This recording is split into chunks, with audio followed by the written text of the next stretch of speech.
recent definition by Halpap and colleagues, and this one focuses more on the process.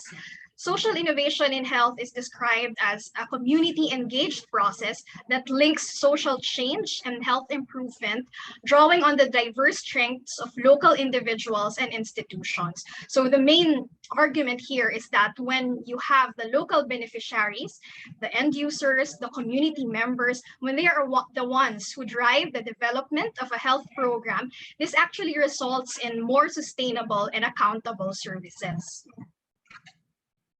So we see that social innovation actually gives us a new lens or approach to address complex health system challenges. And we recognize the need actually for these socially innovative solutions because despite advancements in the biomedical sciences, we have a lot of innovations on drugs, devices, and vaccines. Sadly, half of the world's population still lack access to essential health services. This is from a report of the WHO and the World Bank back in 2017. And they also estimate that around 100 million people all over the globe annually are pushed to poverty because of health expenses.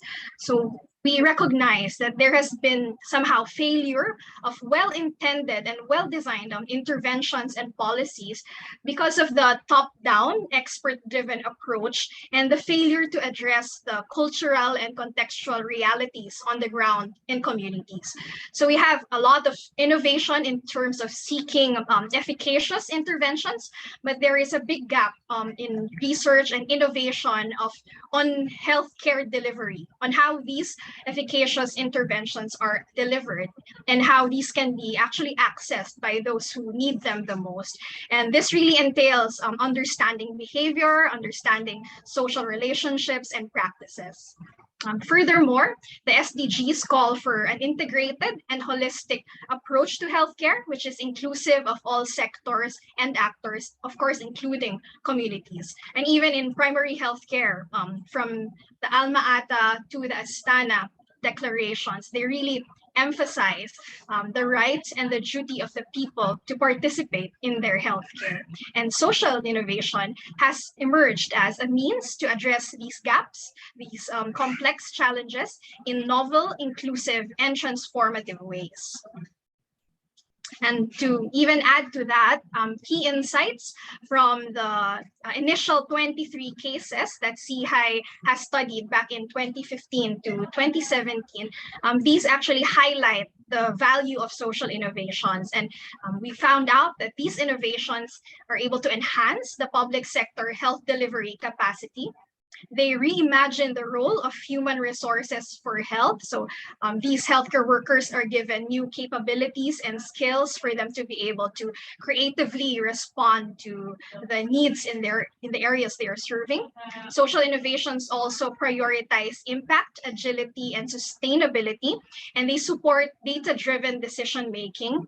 And of course, their outcomes extend beyond health. Now, diving a little bit deeper into it. So earlier in the definition, we saw some keywords. When we social innovation, what the usual question is, what actually makes it social? What sets it apart from other types of innovation, such as those that are purely technical or for business? So in literature, we see these characteristics of social innovation based on its different elements. So it starts with a stimulus, which is a social problem or a felt need faced by individuals and communities in their specific context. And then as mentioned earlier, it's developed by a range of actors. So you have different social actors, different types of organizations and institutions. And usually these actors work together, and there is an interplay across technical, social, economic, and political dimensions. And the process of social innovation is described this way.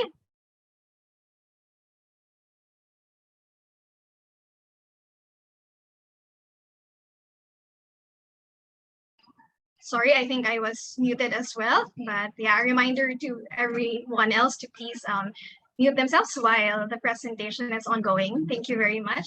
So I think I stopped at the part of the process. So social innovation, again, the process is described this way. There is inclusive participation. It is collaborative. Decision-making is shared and governance is multi-level. So we see that the people who previously did not have a say on how healthcare is delivered to them, now, so to speak, they have a seat at the table. They are now able to participate in the design, in the implementation, and even in the monitoring and evaluation of these innovations. The solutions that come out of the social innovation process are now more effective, more efficient, more sustainable, and more just than the existing ways of doing things. And again, the outputs can take different forms. So there could be new products, but there could also be new services, processes, new creative strategies, and it builds new relationships, new collaborations, and capabilities, and it really empowers the people. So we see that the result is not just the product itself, but there is really a transformation that happens. There are changes in behavior, changes in social practices and relations, and these are now the outcomes of the innovation. There is really institutional or systems change, and again, empowerment. There is enhanced society capacity to act. And the impact of social innovation is improved quality of life, well-being, and there is value to society as a whole. So I guess simply put, social innovation is social in its means, in how it's developed, in the processes, and also social in its ends, in the intended results and the actual results and impact. It's really for societal and public good. Now let's go into the frameworks. This one is actually what CHI has been using when we identify social innovations in healthcare delivery. And it just summarizes actually the characteristics and the components that were mentioned earlier. So again, at the center is you have the health need that triggers the innovation. And this need is context specific and person-centered. So we really look at the perspective and the lived experience of the people with that health need or problem. And then you have the different actors. And again, they can come from the social sector, private or public sector, and even from the voluntary sector. And they overlap and they can work together. And then you have the different innovation types. Again, it can be a process, such as a new referral or clinical pathway. It could also be a product, such as mobile apps. There could also be new roles or behaviors like peer-to-peer services. There could also be new market mechanisms like new social finance instruments or services that are privately delivered but made more affordable by new mechanisms. And of course, it could also be innovative paradigms and policies. And this leads to inclusive, affordable, and effective healthcare. And the outcomes are the enhanced delivery of care and strengthened health systems. And again, the impact, just not shown here, are better health outcomes, well-being, and quality of life. Now let's look into this three-cycle model of social innovation introduced by Van Wyk and colleagues in their paper, Social Innovation, Integrating Micro, Meso, and Macro Level Insights from Institutional Theory. So they used principles from institutional theory to further understand and explain the phenomenon of social innovation.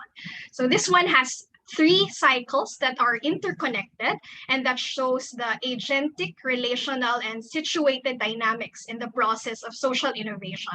So the first cycle is actually at the micro level. So it's at the level of individuals, and this proposes that individuals become more agentic, they exhibit agency when they have interactions with others.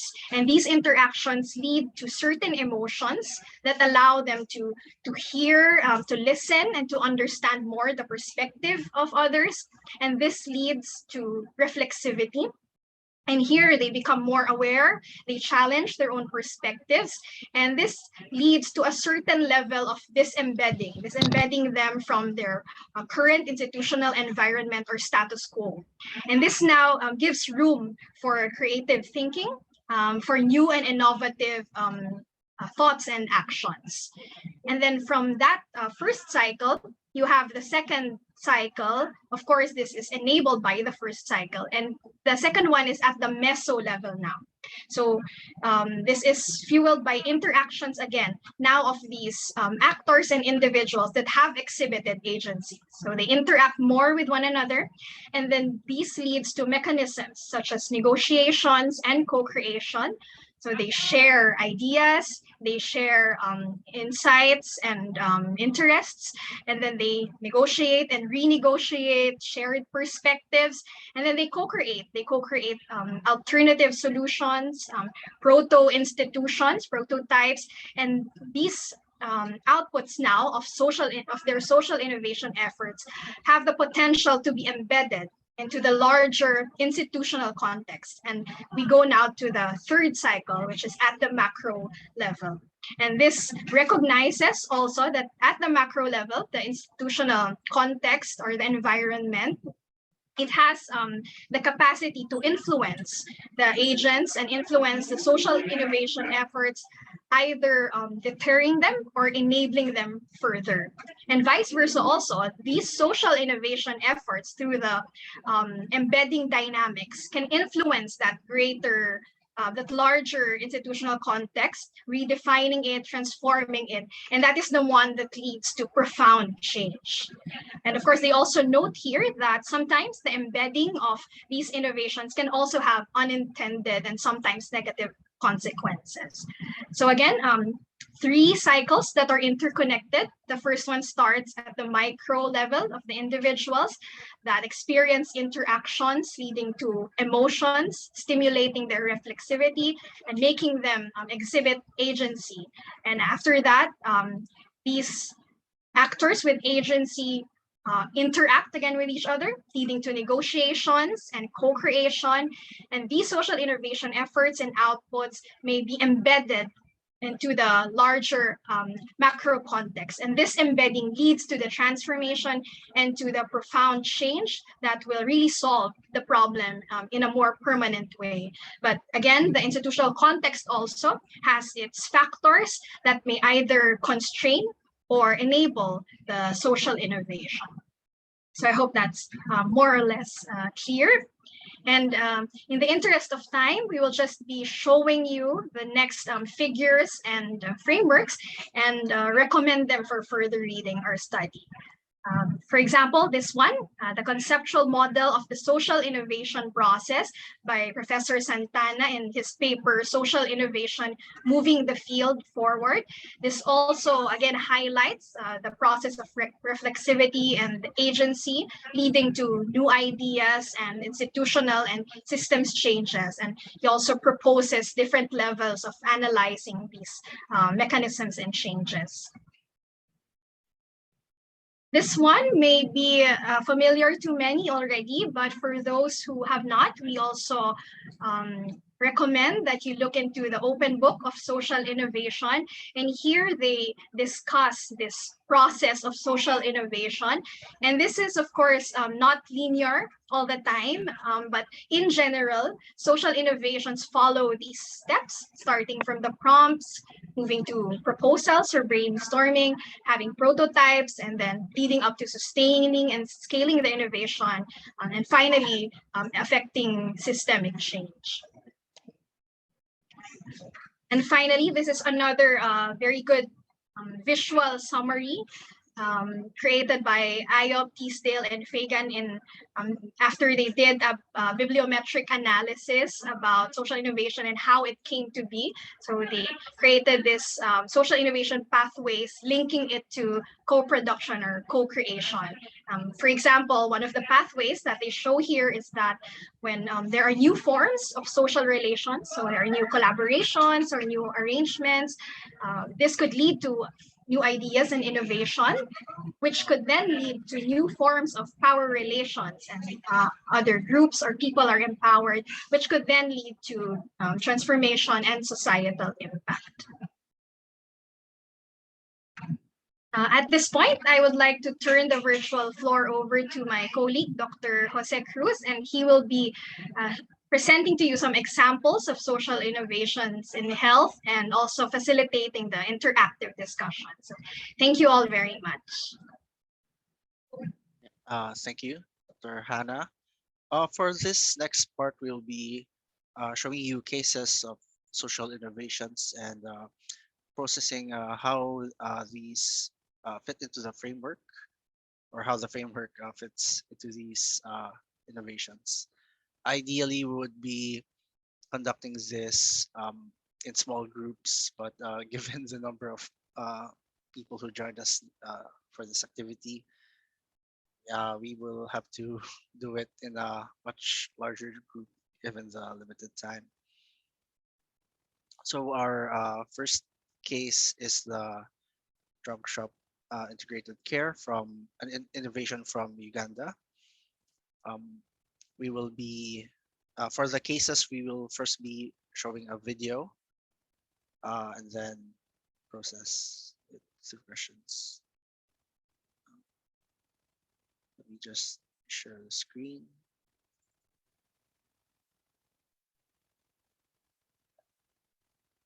So first for the video.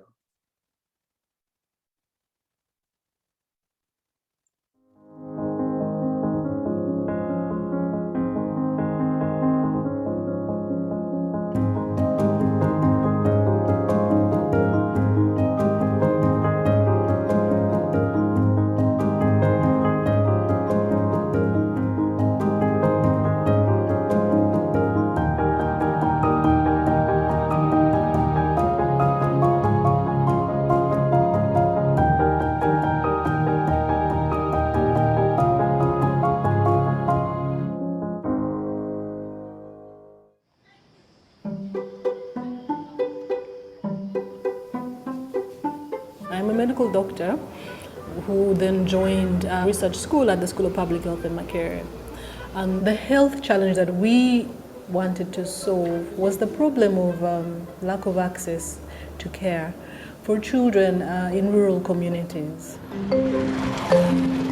We found that the first source of care for children is at private sector drug shops. Children are not able to reach health centers, which are sometimes far away from them. We thought that where children first seek care, it would be an excellent opportunity to have the diagnostic tests and treatments. So to get drug shops to start to utilize these drugs and diagnostics and training, we worked in partnership with the Ministry of Health to get approvals for these drug shops to expand their mandate. The drug shop owners were really happy to be allowed to utilize diagnostics and to expand their treatment base. They had an increase in number of patients coming to their drug shop for sure, and this also resulted in increased profit. Our vision is to really get drug shop attendants to be included within the broad definition of community health workers. What has given me the most joy is seeing that at the level of the community, we are actually being able to impact quality of care. I went into medicine to do something like that.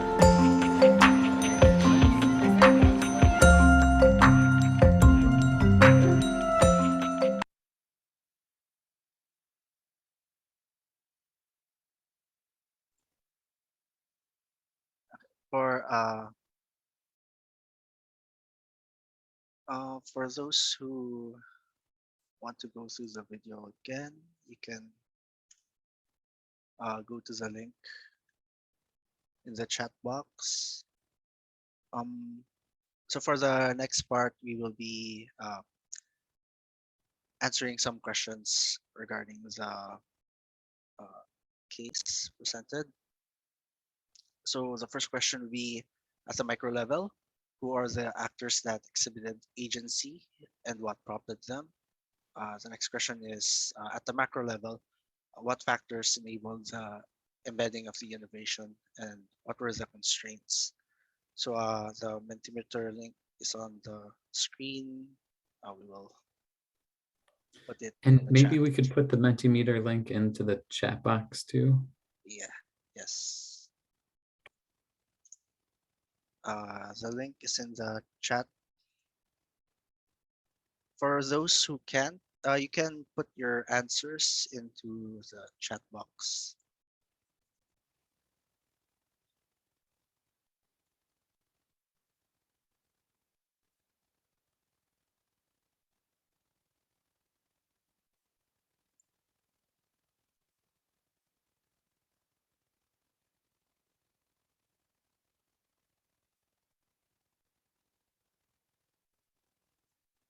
Um,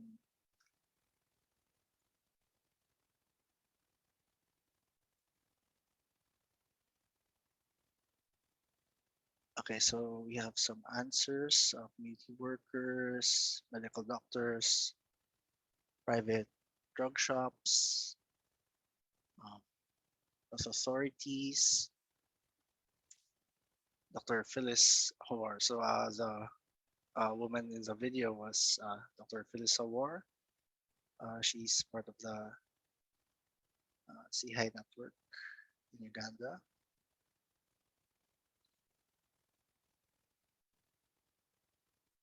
Yeah, so these are examples of uh, actors. Then what prompted them? Some of the answers include for the innovator, Dr. Phyllis Awar. She was responding to the need of children in the community who did not have access to immediate healthcare. Um, Anything else? The need to bring health services to closer to the children.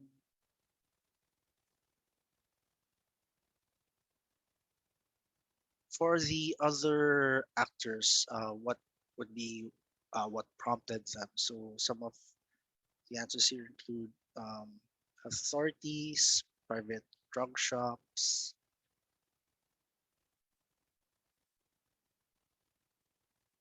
prompt the vision that there was other sources of care at a point at which care should be given already existing. In the chat, the doctor,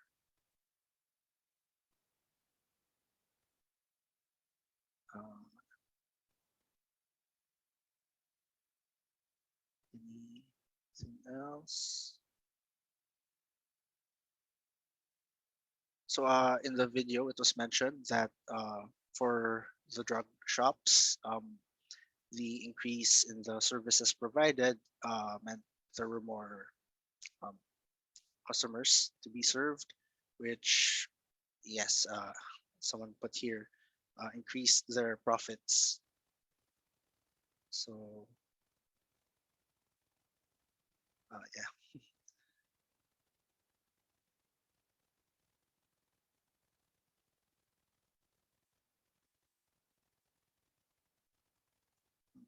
doctors, health workers.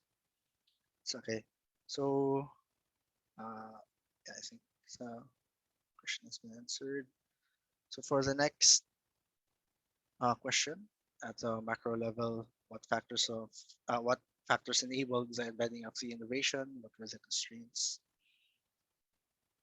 Some of the answers are health ministry, health works, government funding in drug shops, partnership and working with other sectors,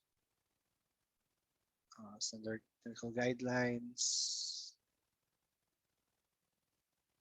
distance to other care providers, support from the public health infrastructure. Yeah, you can also use the chat if you cannot access Mentimeter. Um, you can see the role of the pharmacist at the ministry level. Yes, that is uh, enabling factor, or it may be a constraint if there's if it's not allowed by the government. CI Research Hub in Uganda. I think for advocacy and awareness of the problem and the possible the innovation. getting approval to allow the drug shops to conduct diagnosis and treatment. Yeah, depending on the government regulations, I guess. Yeah, it could be a major constraint.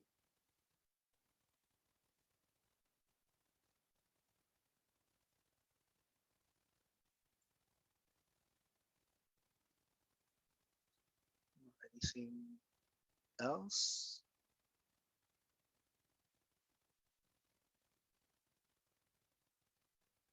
Additional workloads to pharmacists could be restrained. Availability of pharmacies in the area.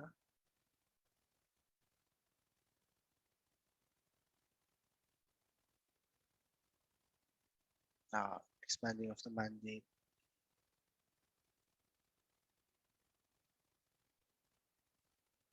And yeah, and the ability of the workers in the community. So if uh, they have the capacity to do it, then it could be enabling uh, to implement, to embed the innovation, or if there's a need to build the capacity, uh,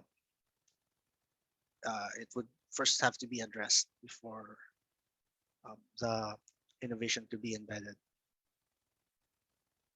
Community reception is important. So if they're receptive, it would enable the uh, embedding.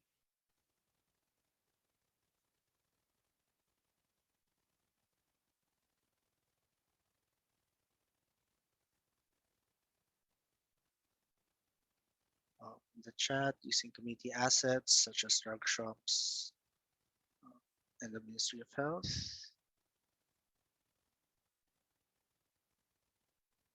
There's a number of health workers and hospitals. So if there's support for the health infrastructures,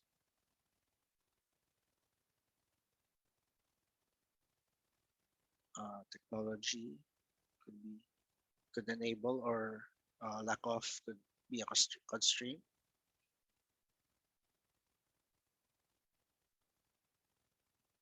Perception of stakeholders such as pharmacy workers, yes, could be a enabling factor or could be a constraint depending on how they see the innovation.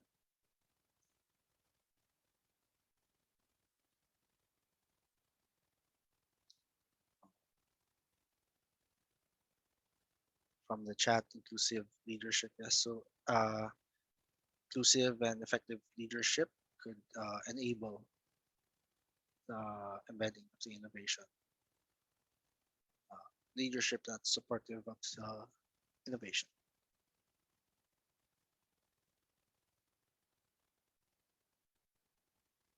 I think this is institutionalization. I think. Yeah. Okay.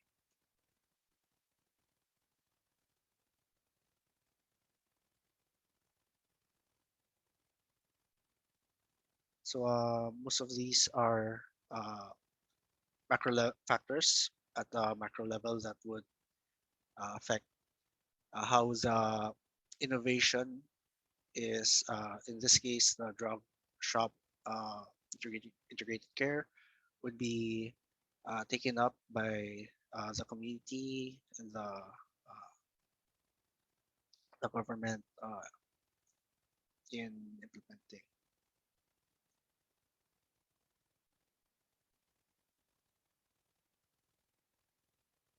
So yeah. So yeah, good job on the first case. For the second case, we have the seal of health governance. This is an innovation from the Philippines. We will show a video first regarding this innovation.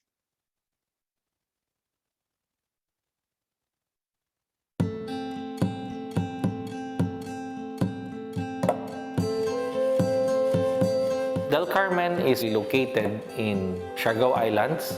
Right now, it is considered the #1 tourist island destination in Asia. We have 20 barangays, 20,000 in population more or less. Every barangay is a different problem. And there is no way that we can solve all of these problems coming from the municipal level. Because our ratio of a doctor is 1:20,000. That's why we had to strengthen the public health system. We thought if we can empower these barangay health leaders, maybe they can find creative ways to initially address the problem.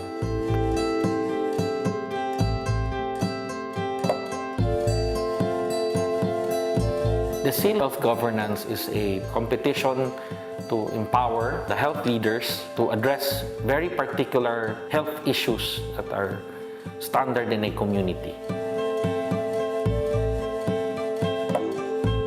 A lot of these barangays are now very excited because it's not competing who's first, second, or third. It's basically competing if you can meet the standard and you can proudly classify your barangay as a healthy barangay.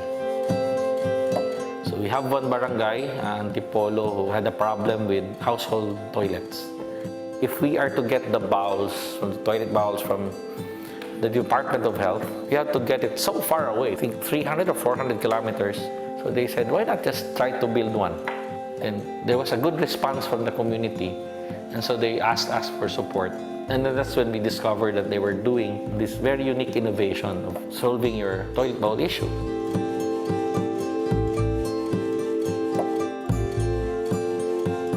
In year 2014, toilet bowl was awarded as Best Innovative Practice sa Barangay Antipolo. So yun, kumalat na yung balita.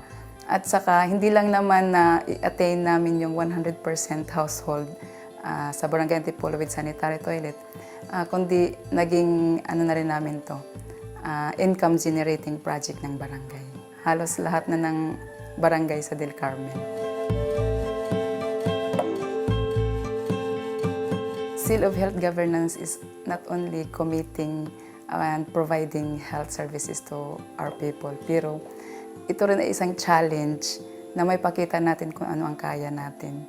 Kung anong innovative strategy o yung creative thinking natin, may palabas natin. At higit sa lahat, ang Seal of Health Governance, ito ay isang lead para maging close tayo sa ating mga kababayan.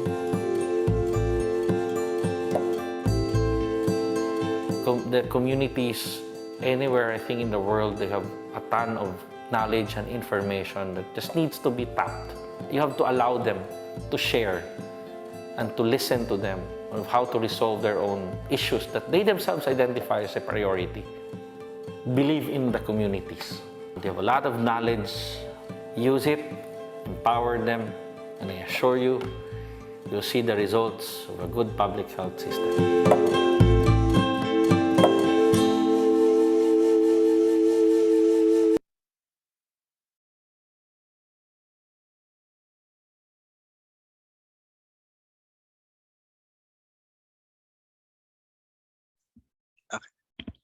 So we've seen the case. The Mentimeter link is in the chat. For the questions on this case, first is at the meso level, what were the crucial interactions, collaborations, or co-creation in the development and implementation of the innovation? And how did the innovation influence macro context? Or what were the changes or outcomes that happened in the system because of the innovation? Link. The link is in the chat. If you can access Mentimeter, you can also and send your answers in the chat box in Zoom.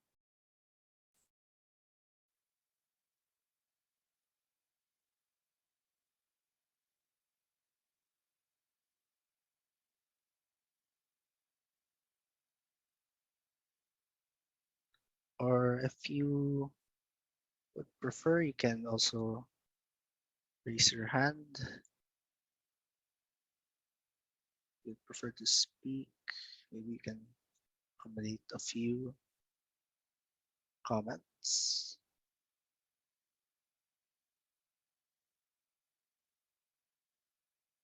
So for the first, for the answers for the first question, uh, individuals or community to the barangay level to regional level to get uh, public health funding, community members working with one another, mayor Coro support from the highest levels of the government, or in this case, a municipal level. Also support from the end beneficiaries.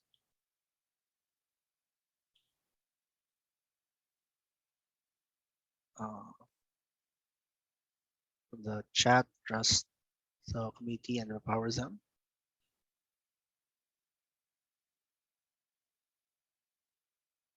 Collaboration between local authorities, health leaders, and the community.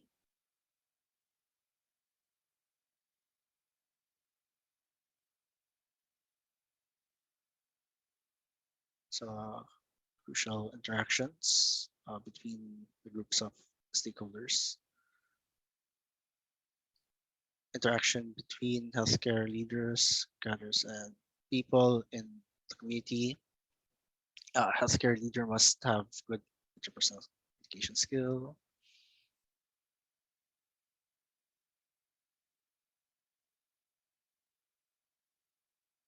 So for this innovation, there's uh, the municipal government created a competition or a certification for the local leaders, the barangay level. I think this would be village. Uh, for those who are unfamiliar with the Philippine government system, to who can create creative solutions to health problems in their community.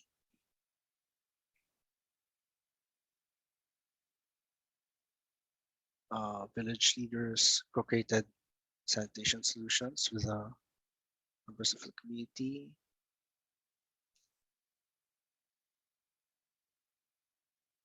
Effective and prompt communication.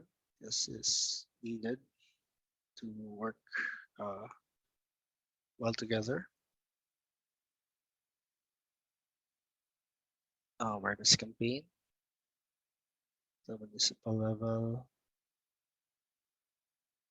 information sharing with the community members is important.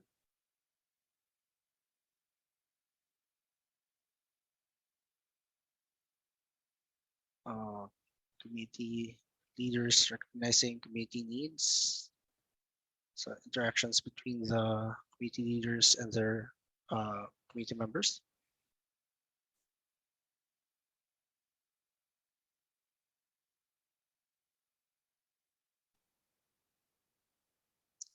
Mayor works hand in hand with the village leaders to organize their health initiatives. So part the municipal government uh, incentivizes the village to uh, seek solutions to their health problems.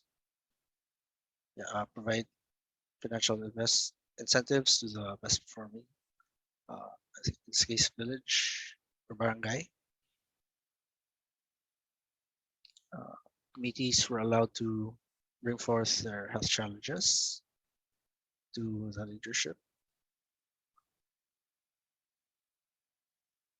Committee mobilization.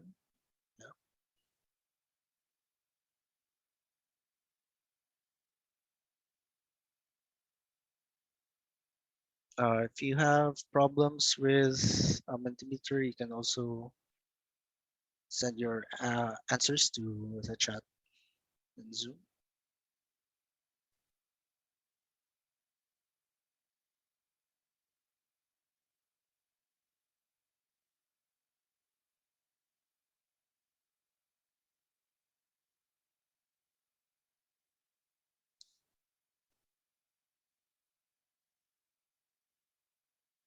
source power, community members,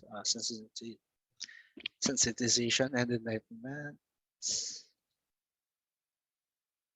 So yeah, these answers, yes, they're crucial interactions for collaboration and co-creation, the development and implementation of the innovation. In this case, the seal of health governance.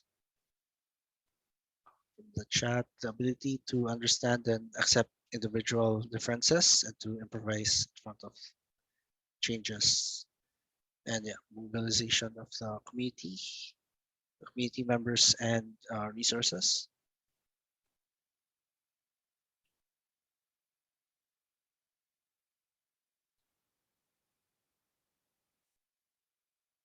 Okay, and yeah, transparency from the chat. For the next question, how did the innovation influence the macro context? What changes or outcomes happen in the system? So in the video, yeah, it showed the production of toilets, which was identified by the Seal of Health Governance, which improved sanitation and quality of life. Uh, it increased overall sanitation in the community, since it was also an income generating innovation. So yes, they also uh, help the barangay or the village financially. In the chat, easy access to sanitary materials, empowerment of the leaders in the community. Yes. Successfully achieve the outcome. Also, toilets were made, health issues were addressed. There was building of trust between the municipal government and the healthcare providers community. Hello as well. Um, the village was encouraged to come up with more ideas. Yes, so it enabled them to think of innovative solutions to the problems they face in the community. Healthier environment, yes, healthier communities,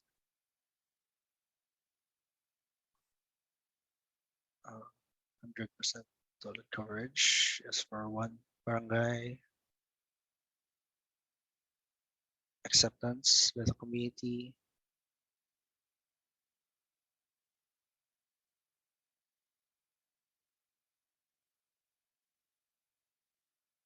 So yes, all of these are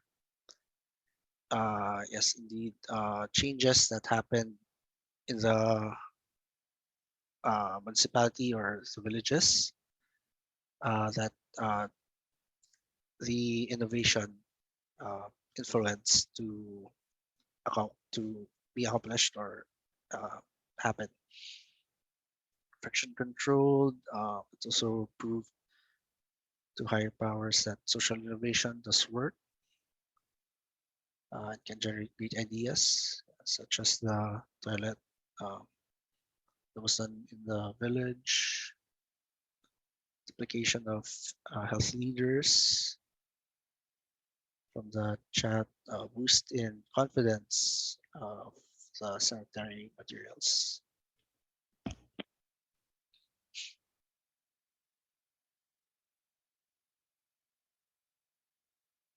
And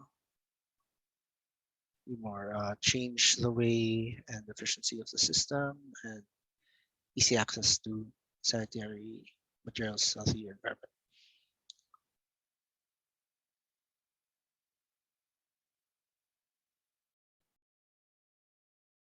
Uh, yeah, so um, the so we've gone through the two cases, and you did well in identifying the context in the micro, meso, and macro in applying the the framework by Van Wyk. So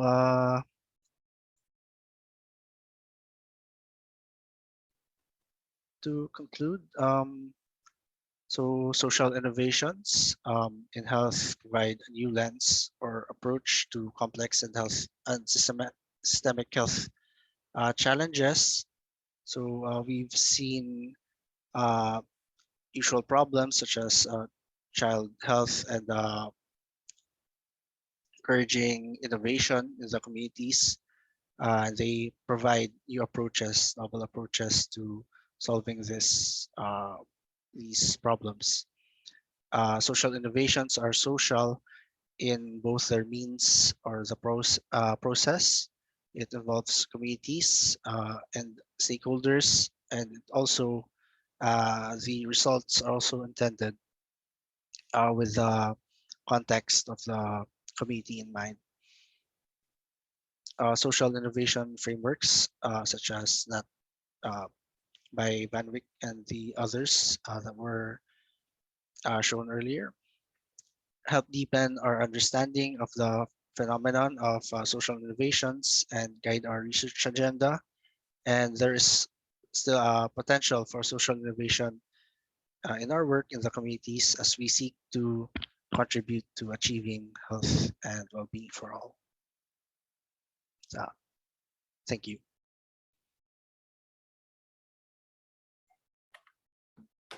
Thanks, Jose. That was great.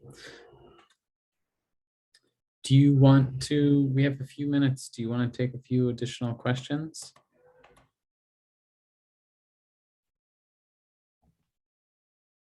Yeah, that would be fine. There are any questions or even comments and points to enrich the discussion, that's very much welcome. Sounds good. So if anyone has questions, feel free to put them into the chat box. Otherwise, you can raise your hand. And I'm just going to take the sort of chair's prerogative here and ask both of you. I really like, I think a lot of social innovation, it's best to sort of do it by demonstrating what it is in action. And the two cases that you've shown here are really nice examples of sort of how social innovation works. What are some things for people who are new to social innovation? How is social innovation, how would you explain it to someone that's totally unfamiliar with it? What are some of the key things? And I know you've touched on some of these key things in your talk, but if you were to sort of distill that down into like one sentence, how would you describe it?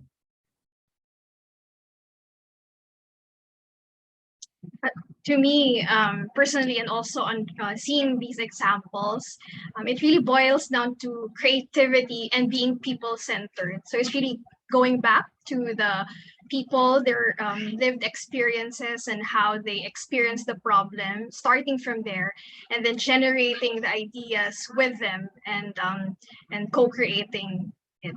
Yeah, in a nutshell. Yeah, that's great.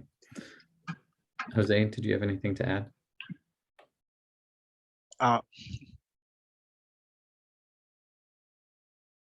Yeah, nothing to add. I'm just looking through the questions in the chat. Yeah, so thank you to everyone. One other question I see from Christina is about thinking about the role of governments, and have governments been a constraint in terms of thinking about changing how power flows and thinking about more grounds up approaches rather than top down? Where does the public sector come into play? Any thoughts on that, Jose or Hannah? Yeah, I think that would really depend on the leaders, I guess. For one, in the case that we saw in the Seal of Health Governance, we have a very supportive mayor in the municipality of social innovations and health issues. it's not in the video, but this mayor is also has a background in health and health governance. So he's supportive of these of innovation and health. Uh, but yeah, I think in other settings, if they don't prioritize health, I think that would be maybe a constraint. So yeah, I hope that answers the question. Thanks. And I think the CHI Philippines team, your group has done a lot with partnering with the government. The annual Social Innovation Award, that's a nice example. I just put the link into the chat box. Hannah, did you have anything else that you wanted to add about the role of public sector governments? Maybe just the insight that it really starts with building trust, really, mapping your stakeholders, your different actors, and understanding what makes them tick, um, how to really be able to collaborate with them. And I'm not sure if Dr. Meredith is here, our lead in CHI Philippines, but she also has many stories of local government leaders who initially they are not very what do you call this, they're hesitant in sharing their power. They're more of course what do you call this, they've been used to the top down approach, but when they understand the power of dialogue and actually working with the communities and multiplying the leadership, the realization later is that they thought they would be losing power when they share it, where actually the power is somehow enhanced because of the trust in each other, etc., etc. So that's how it has transformed. Also, there are a lot of stories like that in working with local governments here in the Philippines. Yeah, and I think that's a great point, Hannah. Trust and sort of working step by step with community partners and the public sector, that the government, in many ways, this is in their interests, and sort of grounds up projects can be something that they can really get behind. There was another question about conceptual frameworks from Jody about how is social innovation different from participatory action research, co-design, and any thoughts on that, Jose or Hannah? So from the frameworks and characteristics that we saw earlier, basically the co-design is one of the mechanisms in order to be able to create and develop social innovation. So it's like the larger bracket, the principles of social innovation. And also participatory action research can be a mechanism, can be a strategy for us to understand more the social innovations, or even to pilot and test social innovation. So it's already a mechanism or a methodology for us to be able to test and evaluate social innovations and implement them. I hope that makes sense. Maybe I'll just like to add. Yeah, please add. Yeah, that social innovation might not actually. Well, it shares a lot with participatory action research. It might not actually involve any research. Like we have social innovations that come from community members who are just trying to solve problems in their communities, and they might not actually have any research background. So they just it comes from they just want to do something about their problems. But there also lies that big opportunity to actually partner with them, to help learn more and do research with them on those creative innovations. Yeah.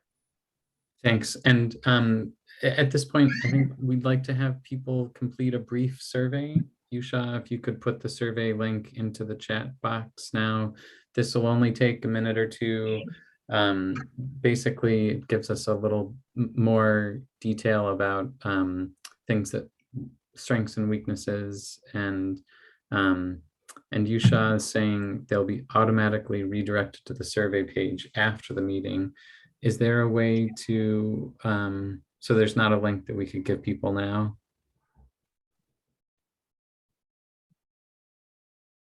Dear participants, I think all of our participants will automatically redirected to our survey page after our meeting is over. And I would like to invite you to spend a little time to finish our survey. And thank you for your.